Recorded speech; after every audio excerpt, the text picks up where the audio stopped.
no MNU tem pessoas muito diversas. Então, eu acho que o mais importante é entender que eu queria me organizar num movimento social negro para lutar contra o racismo, que eu acho que está na base de todas as desigualdades sociais no Brasil. Porque a população negra é maioria, né?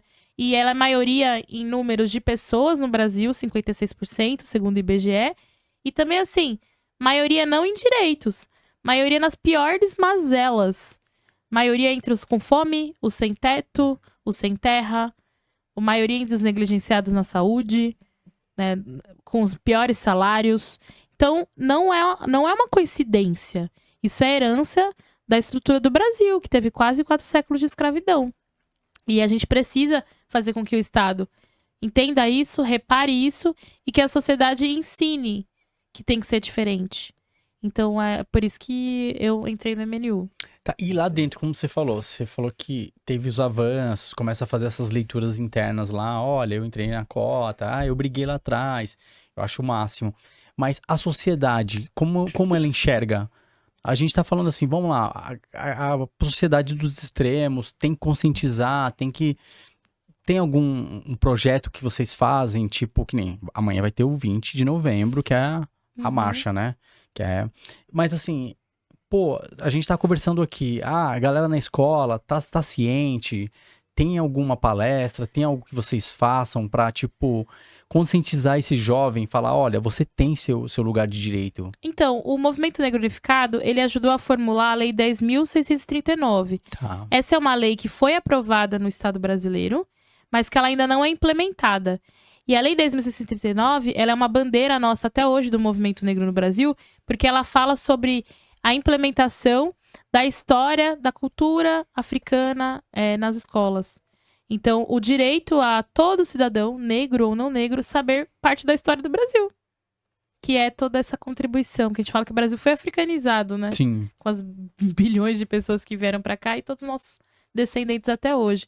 Várias das nossas culturas, religiões, modos de vida estão ligadas exatamente com a construção que o negro deu ao Brasil, né? Então, uma das coisas que a gente ainda reivindica é a implementação da Lei 10.639, porque aí faria com que o currículo escolar tivesse essa parte da história, né? Então, é muito comum que a gente tenha várias lutas que atravessam gerações, uma delas é essa lei.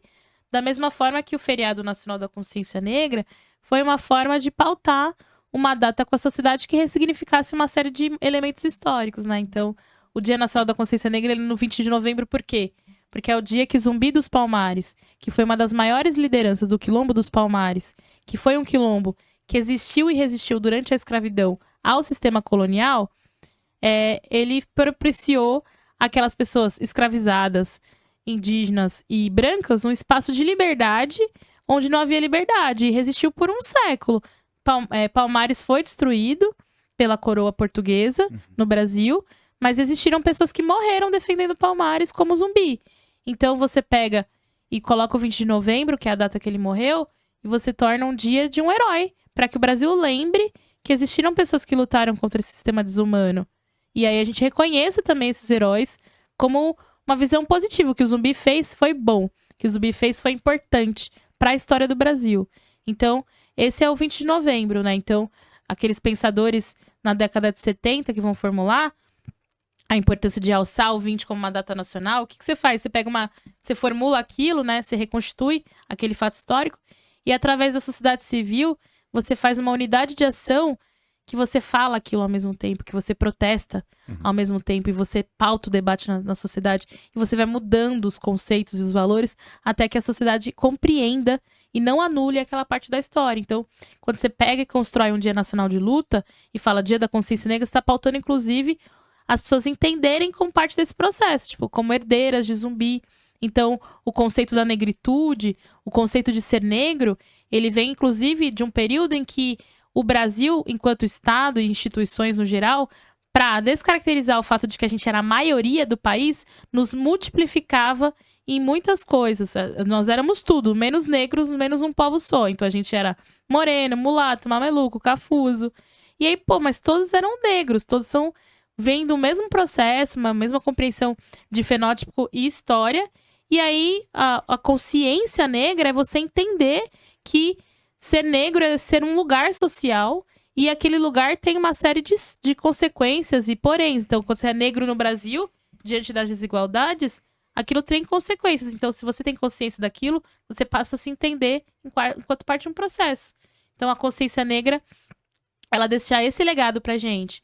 A primeira marcha da consciência negra em São Paulo, em 1979, ela tinha como uma das bandeiras uma faixa escrita assim, item cor no IBGE. Parece muito abstrato a gente pensar que alguém ia levar uma faixa com esse mote, mas ele é um divisor de águas. Aquela geração visionária de protestos negros fez com que o Brasil conseguisse entender que os negros eram maioria. E a partir do momento que você tem o quesito cor no IBGE, e você qualifica a população, que você entende que é 56%, você tem ferramenta para fazer política pública, né? Perfeito. Porque se você é 56% da população negra, é maioria, mas você é minoria no direito à alimentação, você precisa ter uma política específica para a população negra parar de passar fome. Sim. Então, o movimento negro qualificou ali, ele provou que o Estado brasileiro tinha a maioria do seu povo, 56% negra. Então, você precisa legislar para aquela população, se ela tá em maioria e em minoria em direitos. Então, assim, foram conquistas muito incríveis ao longo dos últimos anos. Inclusive, a própria simbologia de um feriado. Você fala, nossa, mas pra que um feriado? Pô, tem muita simbologia você dizer que um dia que lembra um herói nacional negro, num país de maioria negro, que não tinha um herói nacional negro reconhecido, é um feriado. Tem outros, né? Sim. Então é bem simbólico e é bem significativo em como um menino que acabou de entrar na escola vai saber a sua história, né? E como ele vai se enxergar e tudo mais. Vai ser o primeiro amanhã, então, né?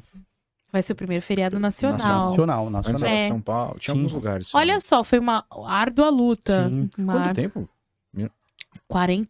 mais de 40 anos. Caramba. Mais de 40 anos. 1978. 8, né? É, assim, o MNU, assim, existiam vários grupos, né? E aí o MNU nasce em 78. Existia um grupo no Rio Grande do Sul que chamava Grupo Palmares, de vários jovens negros e tal. E eles começaram a fazer algumas caminhadas por Zumbi. A discutir essa questão da recuperação da memória do Zumbi. Em 79 teve um encontro nacional do MNU. E aí, nesse encontro, eles transformaram o Dia da Morte do Zumbi em Dia da Consciência Negra. Consciência Negra é uma tese, né? Tipo assim, ter consciência da negritude, entender o processo histórico. Eles passaram num dia de unidade de ação, todo 20 de novembro, em qual lugar eles estivessem, a se organizar enquanto comunidade, junto aos antirracistas, e reivindicar direitos. E aí, em 79, na cidade de São Paulo, acontece uma primeira manifestação em São Paulo, que traz as bandeiras daquela época. Então, a cada mobilização, o movimento negro, ele pauta as lutas por igualdade racial. Naquele momento, eu citei, por exemplo, o item cor no IBGE, que foi uma conquista importante na produção desse dado de maioria. Então, foi sempre reivindicando. Quando existe o primeiro governo Lula, em 2003, existe espaço para que esse setor da sociedade seja ouvido pela primeira vez nas políticas públicas, no Congresso Nacional. E aí, então, o 20 de novembro, ele entra no calendário escolar, né? Mas ele não se torna um feriado. E aí, o que acontece fica aos municípios a adesão, né? Depois, então, existem alguns lugares que se torna feriado. Então, a gente tem lá São Paulo se mobiliza, aprova na Câmara Municipal feriado. Então, o movimento negro foi a cada local lutando pelo feriado. Aí, São Paulo, a cidade de São Paulo aprovou. Até em 2010, a gente já tinha mais de 200 cidades com feriado, não sei quantos estados. E aí, o ano passado, depois de mais de 3 deputados estaduais já terem apresentado na história das suas vidas, tipo, a Alessia apresentou e não aprovou. O deputado estadual Barba, ele levou a reivindicação do movimento negro e conseguiu aprovar o feriado estadual da consciência negra. Então, ano passado, a gente teve o primeiro feriado estadual. E aí, com a eleição do Lula agora, e com uma bancada negra mais expressiva no Congresso Nacional, se conseguiu articular o feriado nacional, que é Dia de Zumbi e da Consciência Negra. Os parlamentares conseguiram aprovar e o presidente Lula sancionou em dezembro do ano passado. Mais de 4 décadas de luta, e em que o movimento negro fez da data, mesmo em dia útil, um dia de protesto.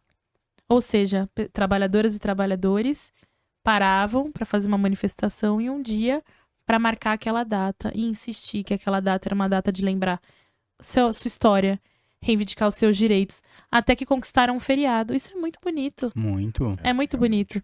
E aí agora é seguir dizendo que o feriado é esse dia, um dia que a gente conquistou, mas para dizer sobre os nossos direitos, dizer sobre as nossas lutas, para que a gente possa conquistá-las e mostrar que é possível conquistar, que você pode ousar lutar, para ousar vencer, porque essa geração conquistou muitas coisas e tem muita coisa ainda a ser conquistada pela igualdade racial no nosso país, né? Muitas ainda. Isso. Então ela ainda é uma data necessária e eu espero que essa geração e as próximas sigam a preservando.